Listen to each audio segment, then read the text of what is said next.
Connecting लिंकमुळे Pune Mumbai दरम्यान प्रवासामध्ये 20 मिनिटं वेळेमध्ये बचत झालेली आहे। त्यामुळे मुंबई पुणे हा प्रवास जलद होतोय। पुणे मुंबई दरम्यान धावणाऱ्या ई शिवनेरीचं वेळापत्रक आता व्यवस्थित झालेलं आहे। त्यामुळे प्रवाशांची संख्या सुद्धा वाढलेली आहे। पावसाळ्यामध्ये रेल्वे रूळ पाण्याखाली जाऊन मुंबई लोकलची होणारी रखडपट्टी टाळण्यासाठी पश्चिम रेल्वेनं उपाययोजना सुरू केल्या आहेत। माटुंगा रोड माहीम या स्थानकांदरम्यान रुळांची उंची वाढवण्याचं काम आता हाती घेतलेलं आहे। उंची वाढवण्यात आल्यामुळे रुळांवर पाणी साचण्याचं प्रमाण कमी होणार आहे। मध्य रेल्वे प्रशासनानं रेल्वे गाड्यांना होणारी गर्दी कमी करण्यासाठी पुढचं पाऊल टाकलंय।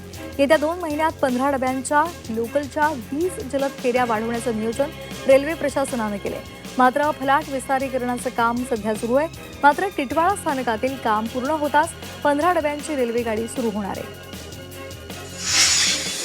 मध्य रेल्वेवरील विविध रेल्वे स्थानकांनी आणि परिसरांनी पुन्हा एकदा चित्रपट सृष्टीचं लक्ष वेधून घेतलंय। गेल्या काही दशकांपासून हिंदी चित्रपट, वेब सिरीज, जाहिराती आणि दूरचित्रवाणी मालिकांसाठी मध्य रेल्वेमधील ठिकाणं चित्रीकरणासाठी सर्वाधिक पसंतीची ठरत आहेत। मध्य रेल्वेवरील सीएसएमटी आणि आपटा ही स्थानकं चित्रपट निर्मात्यांची पहिली पसंती ठरत आहेत। मध्य रेल्वेच्या मोटरमन पाठोपाठ आता तिकीट तपासणीस कर्मचाऱ्यांवर सुद्धा लक्ष पूर्ण करण्याचा ताण असल्यामुळे त्यांच्याही प्रकृतीवर परिणाम होऊ लागलाय। लांब पल्ल्याच्या डब्यामध्ये 72 प्रवासी आसन क्षमता असताना 400 प्रवासी प्रवास करतात। त्यातच ठिकठिकाणी टीसींवर हल्ले होण्याच्या घटना सुद्धा वाढल्यात। त्यामुळे त्यांच्यावर दडपण येत आहे। हवाई प्रवास करणाऱ्या प्रवाशांची संख्या वाढलेली आहे, तर दुसरीकडे प्रवाशांना प्रवासामध्ये उड्डाण आणि आगमनाला विलंब होतोय। विमानतळावरील गर्दीसह सामानांचा त्रास सुद्धा सहन करावा लागतोय। मार्च महिन्यामध्ये प्रवाशांनी नोंदवलेल्या एकूण तक्रारींपैकी 47% तक्रारी या सामानाशी संबंधित आहेत। 10वीच्या निकालानंतर 11वी ऑनलाईन प्रवेश प्रक्रियेला वेग आलेला आहे। राज्यभरातील 8,87,000 विद्यार्थ्यांनी नोंदणी पूर्ण केलेली आहे। गेल्या 2 दिवसांमध्ये सुमारे 2 लाखांहून अधिक विद्यार्थ्यांनी प्रवेशासाठी अर्ज केल्यामुळे संकेतस्थळावर ताण वाढलेला आहे। जून-जुलै 2026 मध्ये होणाऱ्या 10वीच्या पुरवणी परीक्षेसाठी ऑनलाईन अर्ज प्रक्रिया सुरू केलेली आहे। अर्ज करणारे तसंच ITI विषय घेऊन प्रविष्ट होणाऱ्या विद्यार्थ्यांना या परीक्षेसाठी अर्ज करता येणार आहे। 12 ते 21 मे तर विलंब शुल्कासह अर्ज 22 ते 25 मे या दरम्यान स्वीकारले जाणार आहेत। 10वीच्या विद्यार्थ्याला 4.5 किलो वजनाचं शाळेचं दप्तर वाहून न्यावं लागतंय आणि त्यामुळे त्या संदर्भातल्या तक्रारी प्राप्त होत आहेत। या तक्रारीची राष्ट्रीय मानवाधिकार आयोगानं गंभीर दखल घेतली। राज्य शिक्षण विभागाला 2 आठवड्यांमध्ये चौकशीचे आदेश दिले। केंद्र सरकारनं विद्यार्थ्यांच्या इयत्तेनुसार दप्तरांच्या ओझ्याचे निकष निश्चित केलेत। मुंबईमधील म्हाडाच्या 2,640 घरांसाठी सुरू असलेल्या नोंदणी प्रक्रियेला अत्यल्प प्रतिसाद मिळतोय। घरांच्या वाढीव किमतीमुळे इच्छुकांनी अर्ज भरण्याकडे पाठ फिरवली आहे, तर अर्ज विक्रीसाठी 2 दिवस आणि अनामत रकमेसह अर्ज भरण्यासाठी केवळ 3 दिवस शिल्लक आहेत। मुंबई महानगर प्रदेश विकास प्राधिकरणानं निधीची उभारणी करण्यासाठी वांद्रे कुर्ला संकुलातील 9 भूखंडांचा लिलाव करण्याचा निर्णय घेतलाय। हे भूखंड 80 वर्षांसाठी भाडेतत्वावर देऊन MMRDAला 9,285 कोटींचं उत्पन्न मिळण्याची आशा आहे।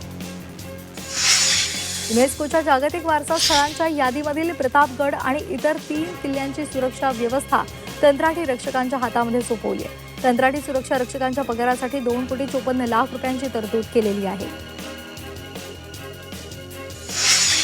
हिंगोली जिल्ह्यातील 28 गावांमध्ये नवीन विहीर, बोरवेल्स आणि हातपंप उभारणीच्या कामांना जिल्हाधिकाऱ्यांनी प्रशासकीय मान्यता दिली आहे। हिंगोली जिल्ह्यातील वसमत, सेनगाव, हिंगोली 28 गावांमध्ये नव्या विंधन विहिरींना मंजुरी दिलेली आहे।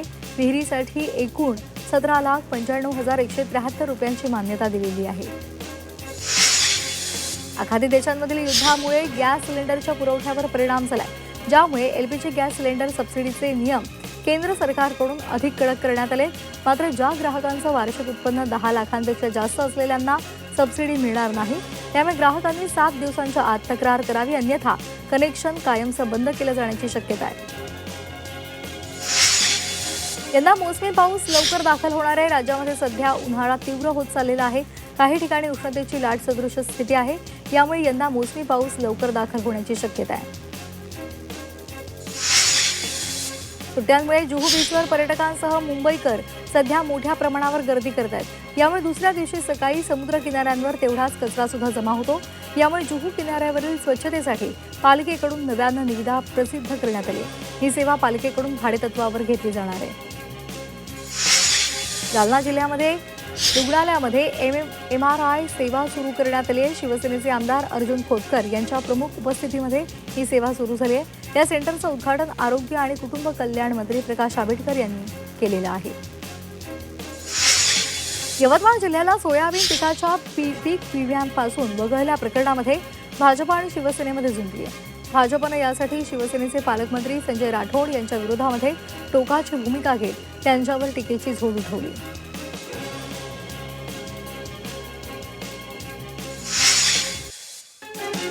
अकोल्यामध्ये उमरी इथल्या विठ्ठलनगर परिसरामध्ये मध्यरात्रीपासून वीजपुरवठा खंडित झाला। त्यामुळे नागरिकांना प्रचंड त्रास सहन करावा लागतोय। परिसरातील तब्बल 40 ते 50 घरांमध्ये अंधार पसरलाय। तर महावितरणच्या आपत्कालीन सेवा बंद असल्याची तक्रार सुद्धा नागरिकांनी केली आहे। प्रसारित करावी आणि या अनुषंगाने आपल्या वाढलेला आहे। केंद्र सरकारकडे ही बाब वारंवार निदर्शनास आणून सुद्धा जेनेरिक औषधांच्या नावाखाली हा प्रकार सर्रास खपवला जातोय। अनेक औषध निर्मात्या कंपन्या कमी प्रतीची औषधं पुरवतात आणि रक्कम अधिक घेतात आणि रुग्णांच्या माथी मारतात। हिंगोलीच्या कळमनुरी तालुक्यातील डिग्रस बुद्रुक गावामध्ये जलजीवन मिशनचं काम बोगस झालंय। त्यामुळे गावकऱ्यांनी भटकंती करून त्यांच्यावर पाणी भरण्याची वेळ आलेली आहे। जलजीवन मिशन अंतर्गत खोटी नळ योजना दाखवून शासनाच्या निधीचा अपहार केल्याची तक्रार गावकऱ्यांनी जिल्हाधिकाऱ्यांकडे केली आहे। पालघरमध्ये जल आणि जंगल जमिनीच्या हक्कांसाठी एल्गार पुकारलेला आहे। हजारो शेतकरी, आदिवासी महिला आणि युवकांनी हा एल्गार मोर्चा काढलेला आहे। यावेळी वनपट्टे, गायरान आणि सरकारी जमीन कसणाऱ्यांच्या नावावर करण्याची मागणी सुद्धा केली जाते। पावसाळ्यामध्ये म्हाडाच्या जागेवर असलेले होर्डिंग्स कोसळून दुर्घटना घडू नये यासाठी म्हाडानं आतापासून पावलं उचललेली आहेत। पावसाळ्यापूर्वी स्ट्रक्चरल ऑडिट रिपोर्ट सादर करा अशी नोटीस प्राधिकरणानं होर्डिंग कंपन्यांना बजावली आहे। भारतीय रिझर्व्ह बँकेनं मुंबईमधील सर्वोदय कोऑपरेटिव्ह बँकेचा परवाना रद्द केला। बँकिंग क्षेत्रामधील नियमांचं उल्लंघन आणि अपुरं भांडवल यामुळे परवाना रद्द केलेला आहे। या निर्णयामुळे बँकिंग कामकाज बंद झाल्यापासून या बँकेला कोणतेही व्यवहार करता आलेले नाही।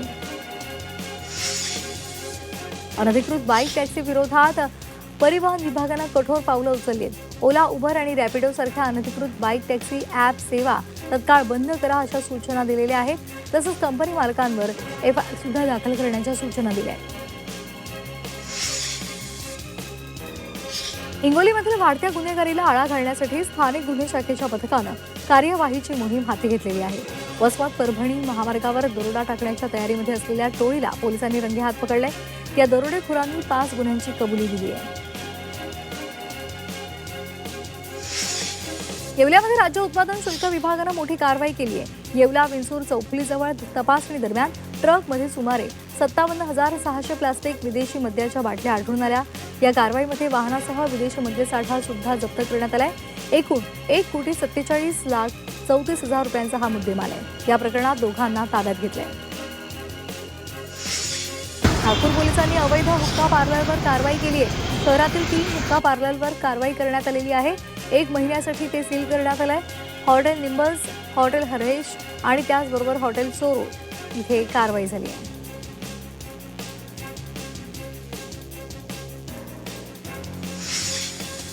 भंडाऱ्यामधील हरदोली इथे रानडुक्कर पकडण्याचा प्रयत्न वन विभागानं उधळून लावत 8 जणांना अटक केली।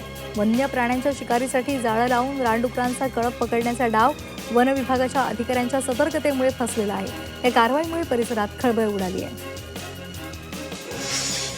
भंडाऱ्याच्या साकोली तालुक्यातील सानकडी जवळ मक्याच्या शेतामध्ये बिबट्याचे 2 बछडे आढळून आले।